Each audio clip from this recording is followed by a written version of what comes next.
We'll stop sharing here. So welcome everybody to CC Colloquium for March 24th, 2021. Welcome. There are no announcements from CC leadership today, other than to remind everybody that the next community conversation is tomorrow at noon. There was an email that went around, I think, earlier today or earlier this week with details, so please tune into that. And so without any further ado, I'm pleased to welcome our speaker for today, our very own Professor Mike Line. And just a brief introduction here. So Mike got his bachelor's degree at University of Wisconsin-Madison in physics and astronomy, and then went off to the California Institute of Technology, where he and I actually, we didn't overlap, but we shared an advisor. One of my PhD mentors was Yuk Young, who was Mike's primary PhD mentor a number of years later. So he got a master's degree in 2010 and then a PhD in 2013, studying exoplanet atmospheres, and then went off to do postdocs at UC Santa Cruz and NASA Ames Research Center. At Ames, he was a Hubble postdoctoral fellow, which is a rather prestigious thing. And so then he came here to ASU in 2016, where he's been happy as a clam ever since, right? I finally have adjusted to the heat, I think. Ask me again this summer. So Mike's going to give us a fun talk on the world's way out there. So Mike, it's all yours. All right.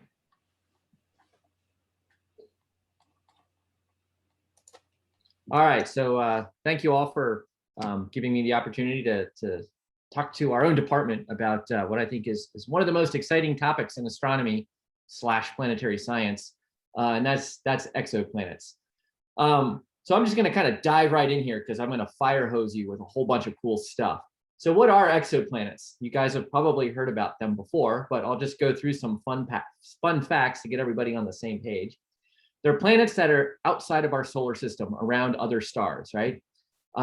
We've detected over 4,000 of them. The solar system has approximately 8, depending on how you count, or if you're a Pluto lover or hater, whatever. Or whether you believe in Planet 9. There are way more exoplanets than there are planets in our own solar system. We know of 80 planets within 30 light years, so that's what I would consider to be our stellar neighborhood that we know of. There's certainly more. The closest planet is around Proxima Centauri b, about 4 and some change light years away, or about 2,300 times the current Voyager 1 distance. So, we'll make it there someday. And then based off how many planets we detected around the stars that we looked at and doing a little bit of statistics, the community has inferred that there's on average at least 1 planet per star in the galaxy. And of course, there's 100 billions and billions of stars in our galaxy. So there's on the order of 100 billion planets in our own galaxy. So that's a lot of planets. We know there are about twice as many rocky planets, so Earth rocky or Venus rocky type planets, then there are gas giants, so think Saturn, Jupiter. The most common type of planet are these oddball planets that don't exist within our own solar system. These are called super Earths. They fall between the size of Earth and Neptune, so they're kind of strange. And then about a 10th to a 5th of sun-like stars could have one Earth-sized planet that hosts liquid water. Of course, this is somewhat assumption dependent. And then 22% of planets are not lonely. They exist in multi-planet systems. But right, we think of our solar system, we're kind of crowded. We've got our 8 and some change planets. Not all systems are like that. And then just to think about the scale, the diversity of what we have in these exoplanets that we know of, they span about 4 orders of magnitude in mass, right? So just over what the solar system spans. So Jupiter over Mercury is about a factor of 6,000 in mass. They span about a factor of 75 in radius or diameter. So Jupiter over Mercury is a factor of 30, right? So there's more dynamic range there. 8 orders of magnitude in orbital period. For reference, yeah, that's a lot. Neptune over Mercury is about a factor of 400 or 700, and then about a factor of 40 in effective temperature of the planet. So that difference between Mercury and Neptune is about a factor of 9. So extremes all around, right? The dynamic range beyond our solar system is much, much larger than the dynamic range within our solar system. Say, okay, you just gave me a bunch of fun facts. How do we actually figure this stuff out? So how do we actually find these planets, and how do we figure out what they're like? But before I dive into that, it's important to point out that everything that we know about exoplanets, or mostly everything that we know, is relative to the stars that they orbit. So there's this phrase that goes around, to know thy planet, you have to know thy star. So it's important to keep in mind that most stars in the galaxy are actually these really small, faint red stars called M dwarfs, and hence most planets, technically speaking, in our galaxy orbit these stars that are not like the sun. In fact, the sun is, in the grand scheme of things, kind of a rare star. It's only about 10% of stars in the galaxy are like the sun. So just keep that in mind, that everything is relative to the stars, and stars themselves are diverse. So let's go through some planet hunting 101 here. So how do we actually find planets? So really the first method to go after these large surveys of trying to find exoplanets is this radial velocity method. And this, by measuring the Doppler shift of the stellar lines as the planet and the star co-orbit a common center of mass, you can measure the velocity, the orbital velocity of the star. And you can do a little bit of Kepler law physics right there. And if you know the mass of the star, you can pull out the mass. You can pull out the mass of the planet that's orbiting it. So this radial velocity technique, or Doppler shift, or Doppler wobble, however you want to call it, is good for giving planetary mass and then some properties about the planetary orbit. So we've detected just over 800 planets alone using this method. And just to give you a sense, we can measure velocities as slow as 2 miles per hour, which is about walking speed, using these techniques. So just to give you some perspective, Jupiter exerts about a 30-mile-per-hour Doppler wobble on the sun. Earth only exhibits maybe a something that's barely detectable, not even detectable really, less than a tenth of a walking speed around the sun. But if you put something like Earth around one of these smaller, more common stars, these M dwarfs, the Earth could actually make that star zip around pretty fast, and that's fairly easily detectable. And so this is just an example of the first planet detected this way. This is what won the Nobel Prize recently in physics, was discovering this extrasolar planet. So you can plot the orbital velocity as a function of time, with the velocity that you measure, the Doppler shift, and then you can measure things like the period and the mass, like I just mentioned. So the other common technique, in fact, this is the most common technique for finding planets, is this transit method. So how does this work? So just like an eclipse, or like the transit of Venus or the transit of Mercury in our solar system, if you happen to have a chance alignment where the orbital plane is oriented along your line of sight, our line of sight, you can catch the planet pass in front of the star. And if you take a picture of that star every few minutes or so, you can watch the starlight dim as the planet moves in front of it. And so this is actually a nice method, because you can just stare at a whole bunch of stars looking for this blinking or dimming of the stars. And so we found over 3,000 planets using this method, owing primarily due to the Kepler spacecraft, which was operating for 4 and some change years, that recently stopped working. And so just to give you a sense, we can detect these I have to mention this transit method gives us the relative radius, or the area of the planet relative to the star. So if we know the radii of the star, or the radius of the star that it orbits, we can back out the radius of the planet. And so we can detect dips down to about less than 0.001%. For comparison, Jupiter would produce about a 1% dip in the starlight around the sun. Earth would produce about a 0.01% dip. But if you put Earth around one of these smaller stars, these M dwarfs, you get a larger dip. And this is an example of what this looks like. This is the brightness of a star, looking for on the order of a month, 30 days, and see these little ticks, right? Anytime there's a little tick, that's when the planet passed in front of the star. And this little smear smudge right here is kind of representative of our precision, or our ability to measure these dips. And what we learned by looking at these is that these planets that we're finding tend to be in really short orbital periods, right? So Mercury is in about an 88-day orbit around the sun, but a lot of the exoplanets we're detecting, and I'll show this a little bit later, are really kind of hauling it in sort of 3-day, between 2 and 10 days it takes them to complete a year to orbit their stars. And that's a little bit of an observational selection effect, but it's still pretty interesting. And then finally, probably the more common way that you might think of finding planets is just go look at a star and see if you can see them moving around. And so this is called direct imaging. And so what you have to do is you have to use some slick technology, basically a fancy thumb that you stick over the star as it's passing through the telescope to block out that blinding starlight.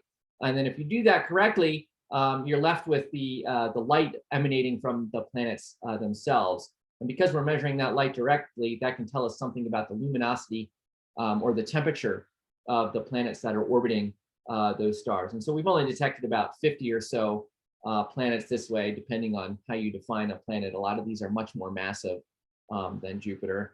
And so we can detect these little dots around the star that's blocked out. We can detect planets using this method that are about 1 million times dimmer than the star if we're looking at infrared thermal wavelengths. And just to give you a sense, if we were to look at Jupiter in sort of visible or optical light reflected from the sun, that would be about 1 billion times fainter than the sun.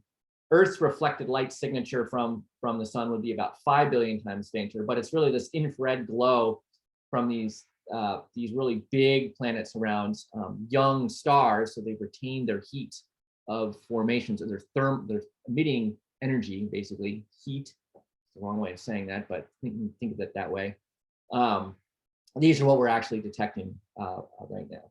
So I would say that these are the three main methods. There's a whole bunch of other methods, but these are the three main methods that most exoplanet scientists use to detect and then characterize, right? Go follow up these planets. So just to give you a sense of the rate at which we've detected planets. So we've really only been doing this for about 30 years. It's a young field in astronomy. But as time goes on, the just growth in the number of planets that we've confirmed is almost exponential. And so here's kind of what I pointed out before. A lot of the planets we've detected are sort of inside the orbital period of Jupiter. And this is mainly because it takes 12 years, right, for Jupiter to go around the sun. If we would like to observe more than one period of these planets, you have to stare for a really long time. So if you're staring at, if we've only started this for 30 years, right, we would have only maybe seen something like Jupiter go around almost 3 times. And so to do things like Neptune and Uranus using this Doppler method or transit method, that would be hard to do. So most of the planets we've detected are kind of within this shorter period realm and are shorter than most of the periods in our solar system. So just keep that in mind. But then the mass, as I mentioned, spans many orders of magnitude. And in fact, what you can do is, right, if you have that, if you have the mass from that Doppler wobble method, and you have the radius or the diameter from that transit method, you can make a nice plot. That this is called a mass radius diagram, and you can see what patterns emerge from this. And so the patterns that emerge from this, well, one, there's a couple of things. If you look at planets that below a certain mass threshold, they tend to follow a different trend in their relationship between the planet's size and its mass. And so there's these different, what we call in astronomy, power laws connecting these different regions. And that's telling us that there's different physics, if you will, happening in these different regions. What is that different physics? It means different compositions. That means these planets are made out of different things. And so you can come up with these crude classification schemes that anything kind of in this realm, less than about 2 times the mass of the Earth, less than, about 1.5 times the radius of the Earth. These are considered rocky planets. So the way we understand how rocks behave at high pressure, things like that, this is consistent with being rocky planets. And then objects in this range, these are these ice giants like Uranus and Neptune. And then, so it's just kind of a mixture of ice at high pressure and some rock. And then as you get into these higher mass planets, they're mostly hydrogen under high pressure. So this would be like Jupiter and Saturn, and then it's a property where those planets, as you pile on more mass, they actually shrink a little bit. And then somewhere in this crossover, you cross over into what are these failed stars, which are called brown dwarfs, and then eventually you hit actual stars where fusion can happen. So this is kind of the family portrait of how you would describe a planet. And then just to break down from what we've learned of these different planet types, where I got that there's twice as many rocky planets as there are gassy planets. If you make a histogram of the planets in these different categories, we find that these gas giants are relatively rare, but that these oddball things between the size or the radius of Earth and Neptune are actually quite common. So things that sort of are hovering around in here, they're actually quite common. And so you can do a more detailed job. I'll just kind of skip through this, but by measuring the mass and the radius that you can determine the density and hence the composition. And so we can rule out based off how we've done this different types of planets. For instance, there aren't Jupiter mass iron cores floating around in the galaxy. There have been claims of some, but I think those have been debunked. But most planets kind of follow the sort of locus of mass radius. So rocky to gassy effectively is what we have. There's not too much weirdness happening. What about their temperatures? So the temperature span, sorry, this is from a public talk, so I used Fahrenheit's down here. I know we hate Fahrenheit, but if you plot the planet size relative to Earth, so the radius versus temperature, right, there's a huge dynamic range in temperature, and this little sliver right here is where the liquid water would exist, and sort of Earth, right? So there's a bunch of different sizes that are in this liquid water realm, but there's these different patterns that emerge. You have these different classifications of these different planets. So here's just some different temperature benchmarks for you. So the surface of Venus is where lead would melt. So right here's where lead would melt. Rock melts, like normal, like basalt or granite, and then iron melts up here. And so we can categorize these different planets as hot Jupiters, or these really hot planets that are the size of Jupiter but not as cold as Jupiter. And then this realm down here, these are the super Earths. This line right here in planet size kind of demarks the transition between mostly gassy versus mostly rocky. And so down in this little box right here, these are the lava planets, right? Like in Star Wars episode 3, where Darth Vader was born, right? Where his arms and legs melted off. That was one of these lava worlds. Those were by far the worst Star Wars. Anyway, so the goal here with exoplanet science, right, is to use these large numbers in this large dynamic range in temperature, mass, radius, all these other orbital properties to answer some key questions about planets. And so we can use this dynamic range as a lever arm. And so most of the field of exoplanet characterization, which I'm going to get into, has focused on primarily these gassy worlds. Not because we don't want to go after these potentially habitable rocky worlds, but it's because these are what we can observe. That's kind of a, I don't know, circular way of reasoning, but we're interested in these things because we can observe them, or we can observe them because we're interested in them. But you kind of do what you can with what you have. And ultimately, it's by studying these gassy planets that will pave the way for the techniques and our knowledge, what roadblocks we might expect when we go and do try and characterize these Earth-like habitable worlds that we'll be able to do over the next decade or two.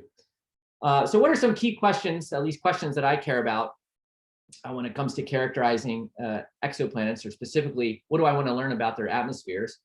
And what does the community in general want to know about atmospheres? And these are similar questions that we ask about our solar system planets. But how do atmospheres form and evolve? How does even the atmospheric composition reflect how that planet formed? What are the range of planetary climates, right? We have climate diversity within our own solar system. What is that diversity outside of our solar system? What are the driving atmospheric chemical processes?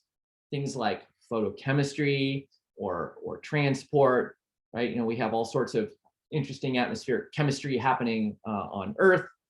And then, of course, one of the big questions are, what is the prevalence of biosignatures, right? Biosignatures are going to be detected in the atmospheres of these extrasolar worlds. So it's really the atmospheres that we're going to want to try and understand if we want to have the appropriate context for interpreting something like a biosignature. And so now connecting it back to how we actually observe these things, In order to answer these questions, we need to understand some basic properties about the atmospheres. And what are basic properties of an atmosphere? Well, it's its composition. What are the gases that make up that atmosphere? And what is the temperature? The temperature, say, with longitude and latitude, right? I think climate, or the temperature with altitude, right? You know, when you go to Denver, or you climb a 14,000 foot mountain or something like that, you know, it gets colder as you go higher up, right? You're measuring the drop in temperature with altitude. There's some physics behind that. How does that work on other planets in different regimes? So now I got to give you a little bit of a crash course on remote sensing, right? We do a lot of remote sensing in CC, but we do that for the planets in our solar system, right? And so remote sensing is a tool, or I think of it as a realm in which we can determine things like abundances and temperature structures, right? So we're really good at remote sensing on Earth. We have a whole bunch of satellites that track weather and also monitor things like CO2 and methane to understand anthropogenic climate change. This is an example of that. This is what's called the A-train. And then, of course, we have a whole slew of spacecraft orbiting Mars, measuring all sorts of different things, right? And then, I don't know if you guys have seen this before. This kind of blew my mind. We've had over 100 spacecraft sent to solar system bodies in our solar, except, with the exception of the moon, even. We've sent a lot of spacecraft out there. And so what are most of these spacecraft doing? Well, they carry sensors and other doohickeys on them that look down at the planets, and they measure things. What are one of those things that they measure? Well, they measure the spectra, right? So spectra are a very important diagnostic of these atmospheric processes, or rather of their temperatures and their composition, that we can use to assess the atmospheric processes happening. So this is just an example of what Mars, Venus, and Earth spectra look like. And you see obvious features like the CO2 absorption feature at 15 microns, right? This is the important one for understanding Earth's climate. And then ozone, right? So ozone has a strong infrared band. And then this is an example of reflected. So this is like a thermal emission spectrum. So the glowing of the planets. And then this is an example of a reflected light spectra from the Cassini spacecraft, that was around Saturn for, 20 years, measuring the composition of Saturn and Titan. So the spectra are really diagnostic of the properties of planetary atmospheres. So how do we do this for exoplanets? Because we can't send 100 spacecraft to each planet, right? We're never going to send spacecraft to these planets anytime soon. At least I don't think in my lifetime. So how do we do this, right? We can't design a sensor to go look down on the planet. So this is where the primary technique that exoplanet scientists use to characterize atmospheres is this time series transit spectroscopy. So how does this work? Well, as a planet goes around the sun, you see the planet at different phases. And as the planet passes in front of the star, it blocks out the starlight. When the planet passes behind the star blocks out the glow of the planet itself, either the reflected light or the thermal emission. And so you can do things with that. So specifically, you can measure, and don't worry about this, just basically this is telling you can measure the radius. But if you look at how the amount of light that gets blocked out changes at different wavelengths, if you look at different colors in the spectrum as the planet is transiting, you will measure different transit depths. Different amounts of light will be blocked out. And that's because of the different gases absorbing in the atmosphere of that planet. So different gases absorb more or less. And so certain rays of light, say blue light in this example right here, can really penetrate deep into the atmosphere from the star. So the star is off to the left in this diagram down here. So blue light can really pass through a lot of atmosphere. And so if you looked at that color, it would look like the planet is small. But if you looked at, say, this color up here, that might be where some absorbing gas exists. That can't pass through a whole lot of atmosphere before it gets absorbed and makes the planet look like a black disk. And so that would correspond to a transit depth, a blocking out of light that's bigger. And so you can put that together and you can create this sort of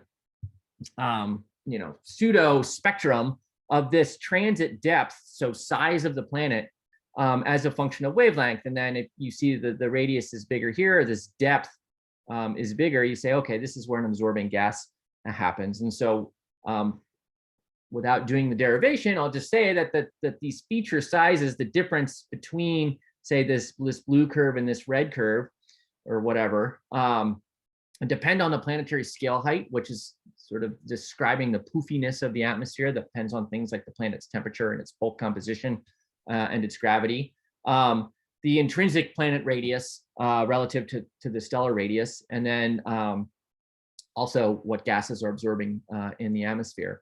And to just give you a sense, if you actually plug in the numbers for these things, again, if you put the hot Jupiter, one of these Jupiter-like planets that are thousands of degrees around the sun, we would expect to see these spectral feature sizes that are on the order of 100 parts, a few hundred parts per million. If you were to put Earth around the sun and try and detect Earth's atmosphere using this way, that would be less than about 1/10 of a part per million. And then if you were to put Earth around one of these smaller, more common M dwarfs, then we could detect, these features are maybe down to about 10 or maybe 100 parts per million. And then on the flip side of that, blocking out the planet light, if you're looking at infrared wavelengths, what you can actually do is you can map this change in depth of this occultation. So this is called an occultation.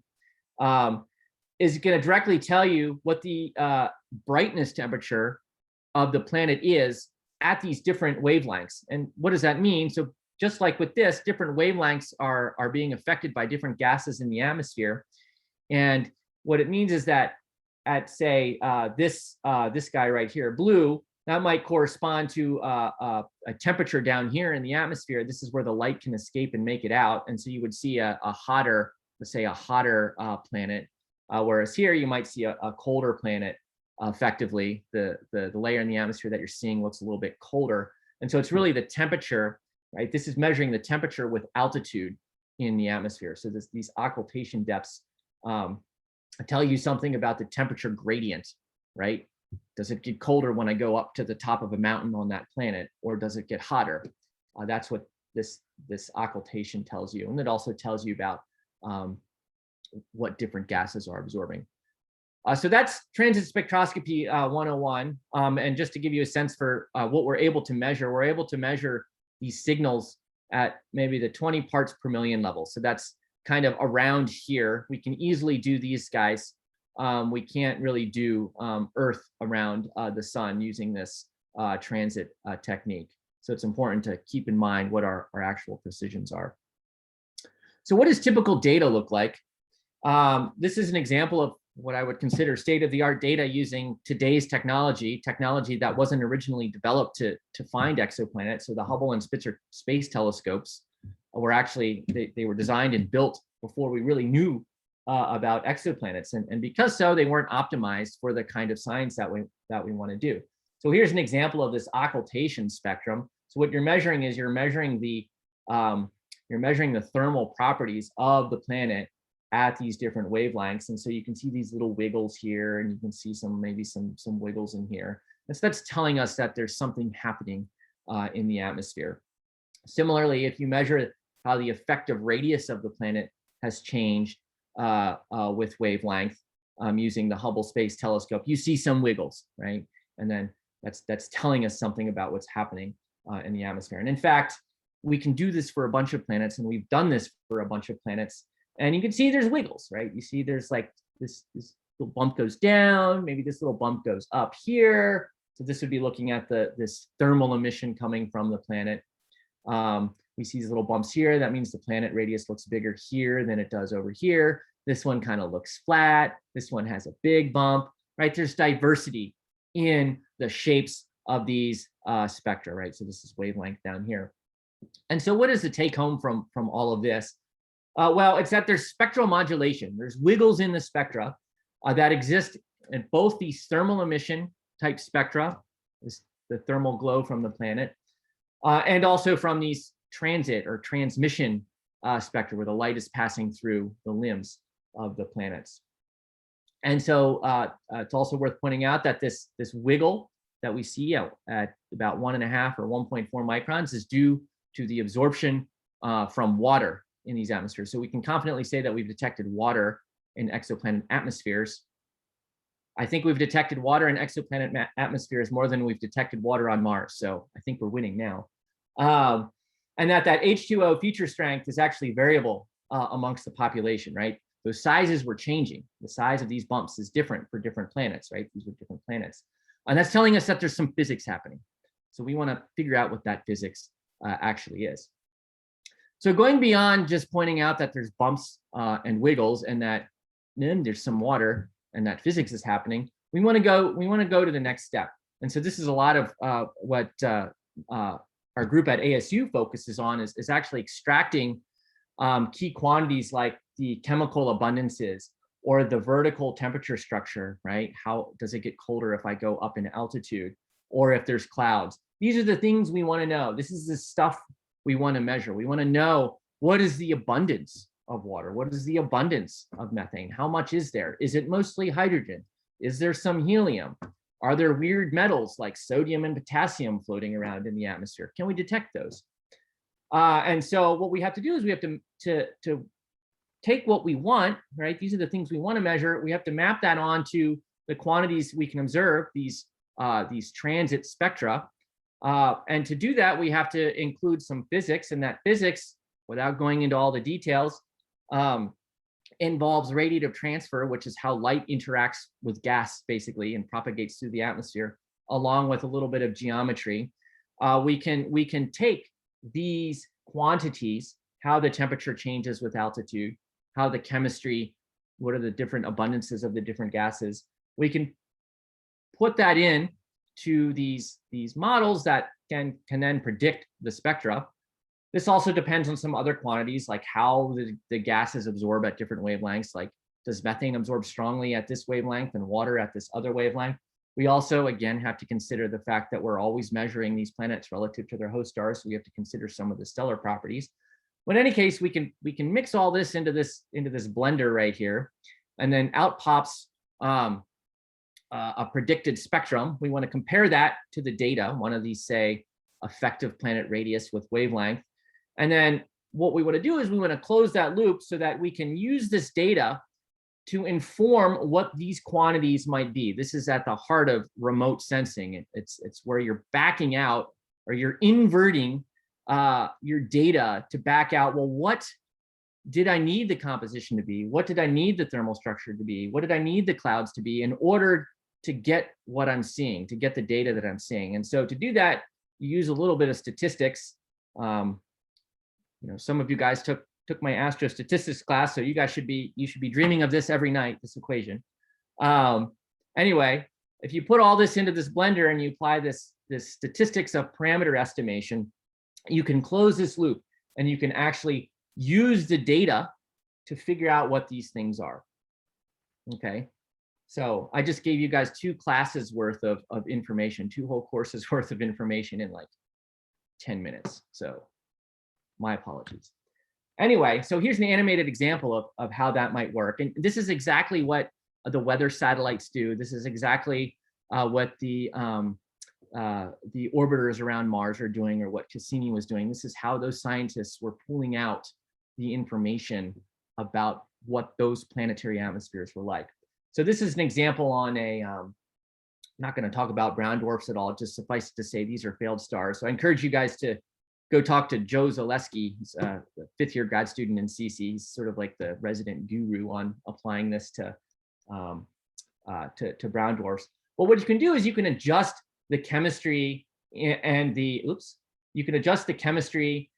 temperature with altitude in these models to fit the data. So what you're actually seeing is this Bayesian machinery adjust these parameters to fit the data, right? And so he's like, okay, my model is this red thing now, and it's fitting these black data points. I'll replay that video again because it's mesmerizing, right? So you start out with a bad guess. That guess quickly figures out how to adjust itself, the parameters in that model, to give you information on the temperature structure. And so what we learned from this, right, doing this exercise on this particular object, we said, well, the temperature is decreasing. as you go to lower pressures. Lower pressures means higher altitudes in the atmosphere.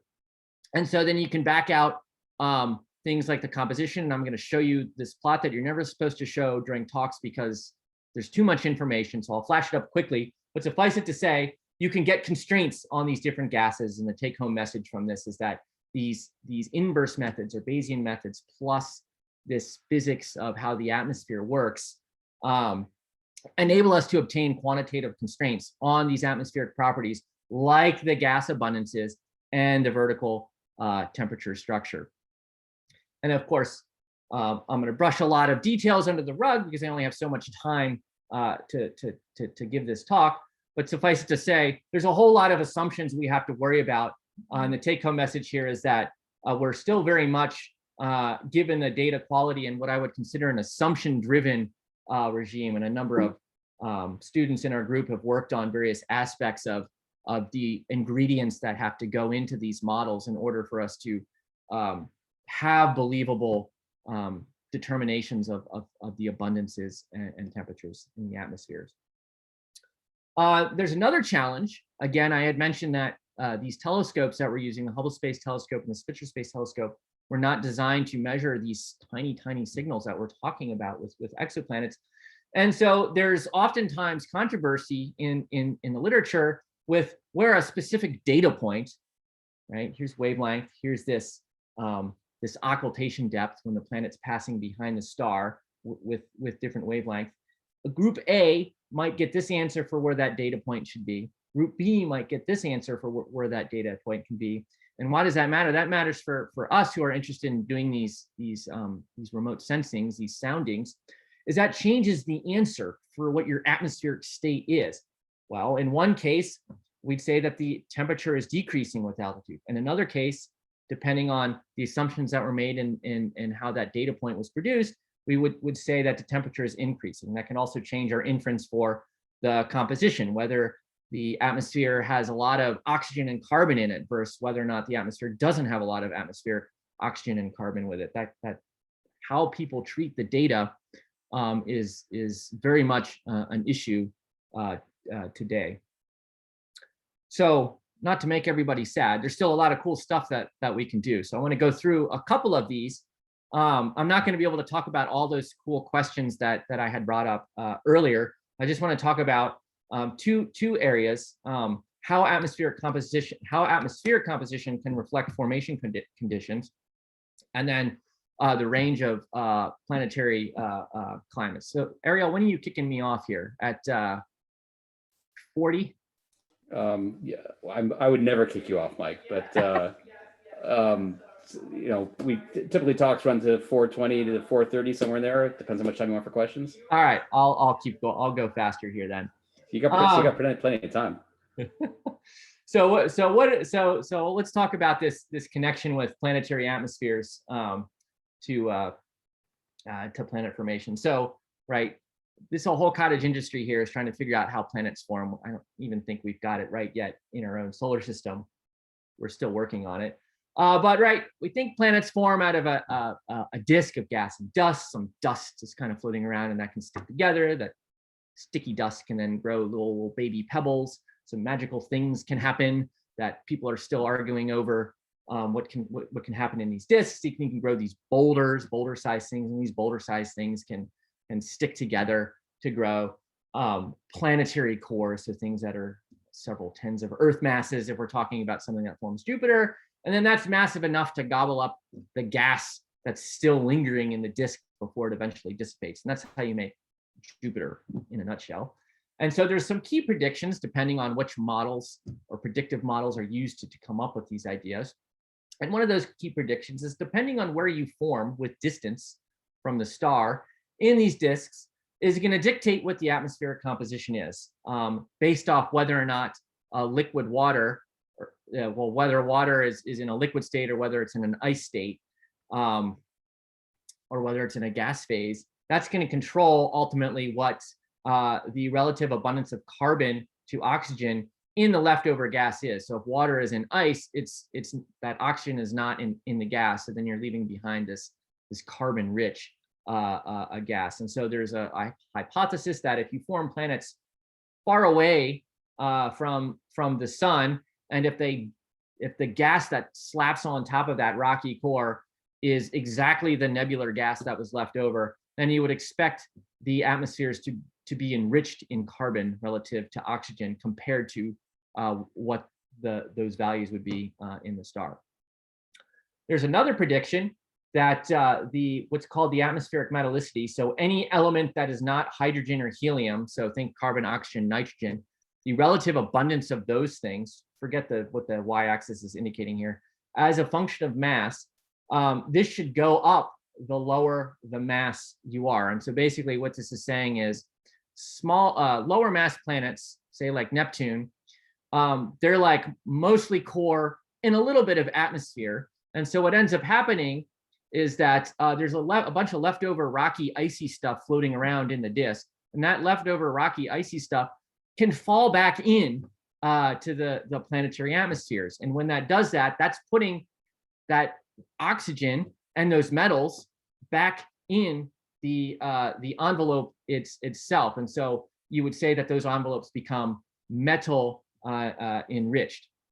And then there's some other predictions that would say that if indeed you're putting that oxygen from these icy rocky things back in the envelope of these planets, if you're adding that oxygen back in, then you might predict that they will be oxygen enriched. And so you might expect a relatively low carbon to oxygen ratio in the planetary atmosphere. So these are different testable hypotheses that one can go out and look for when studying a whole bunch of different planets. Are the atmospheres enriched in carbon relative to oxygen, or are they enriched in oxygen relative to carbon? Is the overall sum of carbon, oxygen, and nitrogen, is that greater than what you would predict based off the stellar abundances if they just gobbled up that nebular gas? These are things we're actively trying to answer, questions we're actively trying to answer right now. But here's a summary. I always love this figure, summarizing our constraints for the gas giants in the solar system. And so it's kind of the important take-home message from this is we can't really measure oxygen at all in any of the gas giants. This was one of the main goals of the Juno spacecraft, and I don't think it has succeeded at that. I think it has an upper limit. And it's challenging because our planets, Jupiter, Saturn, Uranus, and Neptune, they're all very cold. So oxygen is locked up in water ice clouds in the deep atmosphere, and so we can't remotely sense those using typical means. And so Juno had a microwave radiometer on it to try and detect the deep water abundance, but that's been proving more challenging. But we are really good at measuring carbon from methane. Methane is really abundant at cold temperatures, and so it's really easy to measure carbon in the solar system planets. And so if you take the carbon measurements from Jupiter, Saturn, Uranus, and Neptune, and you plot them on this diagram of abundance, so right, relative to what we would expect from the sun, versus mass, we find that they fall along this nice trend in this log plot. So metal enrichment relative to planet mass. For the low mass planets like Uranus and Neptune, they tend to have a lot more carbon in their atmospheres than something like Jupiter has a factor of 10 times or 30 times less carbon in its atmosphere than these guys. That seems to agree with this idea that lower mass planets should have more elements heavier than hydrogen and helium in their atmospheres. And so these are the main predictions, right? That this metallicity, that's what this weird symbol is getting at here, should increase with decreasing mass. And we see this in the solar system. And that nebular gas should have, if the planets just accreted the nebular gas, they should have superstellar C/O ratios. But if the planetary atmospheres were heavily influenced by that bombardment of these rocky icy things after the atmosphere formed, then we would expect these low carbon to oxygen ratios. And so us exoplanet characterization atmosphere folks went out and tested this idea. We obtained these occultation spectra and transmission spectra of one of these hot Jupiters. So these, again, something like on the order of 1500 Kelvin. And we could apply these Bayesian techniques combined with radiative transfer, these inverse methods to back out the relative abundance of water. So this histogram right here would be the constraint of water. So you could imagine saying, what is the 68% confidence interval That would be the constraint. We can put that on our little solar system constraint plot right here. And so if we compare the types of precision that we're getting with the Hubble Space Telescope right now compared to what we have for the solar system, we're still a way off. But one of the take-home messages here is we can actually measure oxygen in these exoplanets because they're hot. And so we could put this specific, forget the phone number, planet on this plot. And we're like, great, it seems to follow this trend. We're all happy. We added a few more points, albeit the uncertainties are quite large. Some other folks wanted to join in on the fun by adding a couple of other additional data points to this. And then finally, there was a nice study that came out recently from a grad student in Cambridge who's actually coming to ASU to be a Hubble Fellow this fall in our group. So that's super exciting. He went through and he did this for a whole bunch of exoplanets. And so this is this metal enrichment as a function of mass. And based off what we were finding before, we expected these planets to follow this trend, but instead it's kind of a mishmash. It's all over the place. We don't really have much of a trend. Forget the fact that there's other elements up here. There really is no trend. So I would say that we haven't really addressed this question right now. And then one of the other issues is we've only been measuring, it's kind of the inverse of the solar system. The solar system, really, we're good at measuring carbon and then maybe some of the noble gases and nitrogen, but there's no oxygen. But with these exoplanets, we've only been measuring oxygen from water, but we haven't been able to measure any carbon. So it's like we don't quite yet have an apples to apples thing going on here. I'm actually going to skip through some of these things because I want to get to more exciting stuff. Blah, blah, blah. Okay, so I showed you that, and you're like, okay, you exoplanet atmosphere person, you just showed me a bunch of data that didn't look like it fit any model predictions, and the error bars were huge. So if you're like a planetary scientist who is drowning in really good quality data on a daily basis, you're probably thinking, what are you guys actually doing, right? And so, a great movie. If you guys don't get the reference, my apologies. But where do we go from here? And so I think the next day we got to turn this up to 11, right, on our dial. We got to go nuts on it if we're really going to try and, if we want to take on the solar system level precisions, we really got to start thinking outside the box. And so one of the ways of doing that, and this is something that we've become involved in recently, because, and honestly, we were only getting so far with the Hubble and Spectra space telescopes that we needed to try something different. And so we said, well, why don't we use ground-based telescopes? And we're not the first people to think of this. This has been done for a while. But the idea is that with ground-based instrumentation, you can build a lot more sophisticated detectors and spectrographs on telescopes that have larger apertures. You can collect a lot more light. And so as you change the level of detail or resolution that instrument can detect, you can see more planetary lines or features in the spectrum. And so where you might not see anything at low resolution, you might not see any bumps and wiggles, you can start to see a lot more bumps and wiggles in these higher resolution spectra from the ground. But then you're like, wait, I thought we built space telescopes because of Earth's atmosphere. We can't see certain wavelengths from the ground, specifically the infrared, which are what we're using to look at the molecules we want to detect, like water and methane and CO2, and see how these all absorb in Earth's atmosphere, right? So how do we get around the fact that Earth's atmosphere absorbs these different gases? So we go back to our friend, the Doppler shift. So instead of looking at the Doppler shift of the star to measure the planet's mass, we can actually measure the light from the planet itself Doppler shifting if we have a sensitive enough telescope, which you can do with telescopes like Keck or Gemini that we have on the ground. And so what you do is you observe the planet as it goes around in its orbit, and then you monitor the light from the planet at the wavelength. Since you end up with data sets that kind of look like this, where the y-axis here is time versus orbital phase, and each strip across here is a different snapshot of spectrum from the planet. And then we can use slick detrending algorithms to remove the atmospheric signature from the Earth. But a consequence of that technique is that it removes any kind of broad wavelength information about the spectrum. And so we can't use our usual statistical tools that I had just talked about before to back out things like the composition. So you have to move into this, what's called a cross correlation, where you take what you think is a good model for the planetary atmosphere, and you have to take that model and you have to Doppler shift that model of planetary lines to match the planetary lines in the actual spectrum. And then when you have a match, just like if you take two combs and slide them back and forth, when they line up, you're like, whoa, the two combs lined up. You do the same thing with the model relative to the data.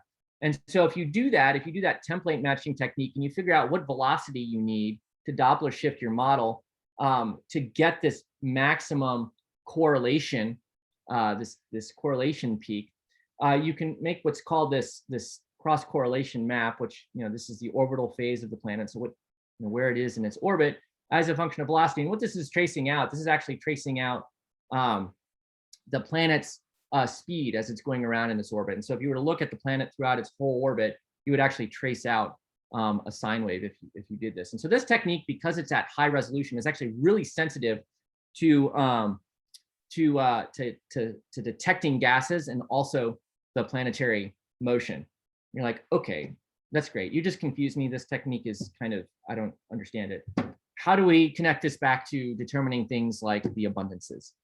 Like, that's a great question, right? Our ultimate goal is to get back to things like measuring the metal enrichment in the atmospheres or the carbon to oxygen ratio, so we can answer these formation questions.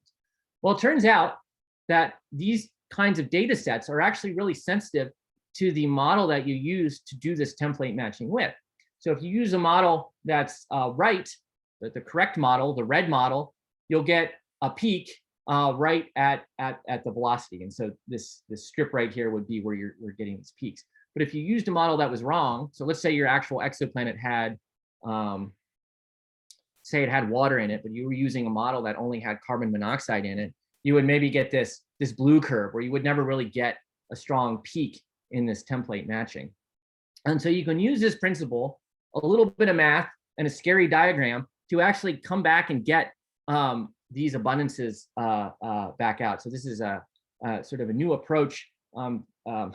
Over a couple of margaritas, a close colleague of mine and I came up with this idea of placing this ground-based cross-correlation method into a Bayesian framework so we can actually pull out abundances. Let me tell you, why this is important is because this is a technique that's going to be used with the next generation of telescopes to search out for biosignatures over the next decade. And so we really wanted to put in a lot of effort in trying to understand the math and the details behind this type of approach works from the ground. And so we think we can get this to work.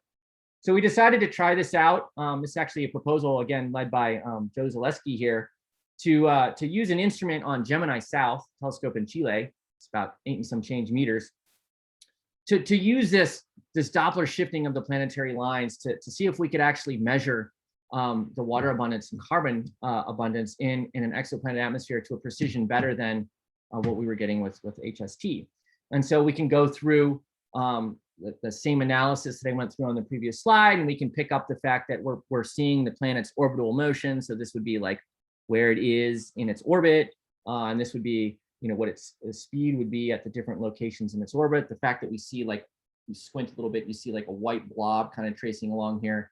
We're detecting that motion of the planet, and that our template models are correct. And so we can play that game of removing different gases and then figuring out which gases actually exist. And we can confidently say that in this specific planet, this is like a 1600 Kelvin hot Jupiter, the typical things that we've been measuring, that we can detect water and carbon monoxide.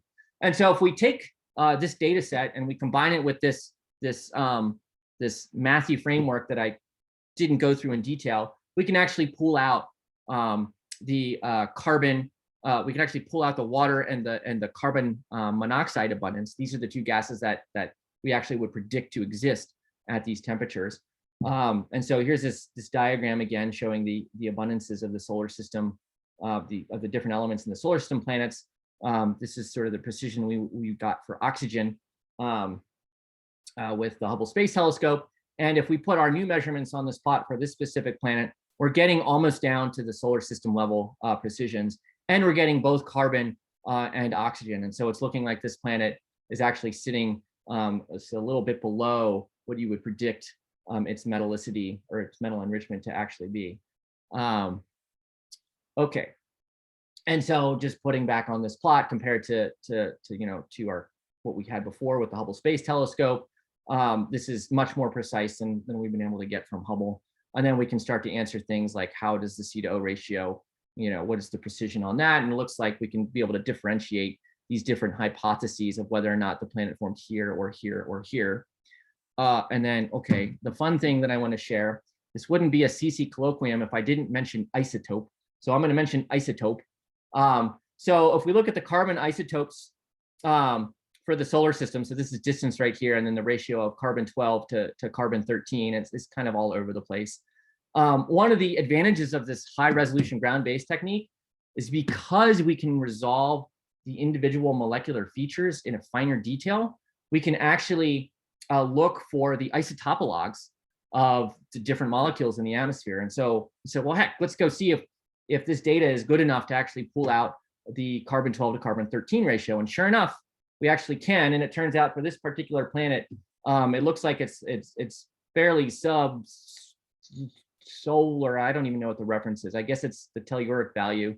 Sorry, this isn't in those per mil units. I turned it into astronomer units, or this guy did. And so it looks like, we're getting about a factor of 4 precision for something that's a kind of a first go at this, which isn't bad. And so we just got this data in December, and so we've been looking at it over the past couple of months. But this is looking to be pretty reliable. So this actually would be the first isotopic constraint in an exoplanet atmosphere that I know of right now. Maybe there's a paper in revision right now. So that's really exciting. And then of course, I'm really excited by this kind of stuff and what we can do from the ground, but I can't not mention the James Webb Space Telescope. So James Webb is really going to revolutionize what we're going to be able to do by really expanding our wavelength coverage. And by doing that, we're really going to be able to get a solid handle on things like the abundances. And I'll just point out here, exoplanets took up about 25% of the pie for what types of proposals were submitted. We're competing against the galaxy folks.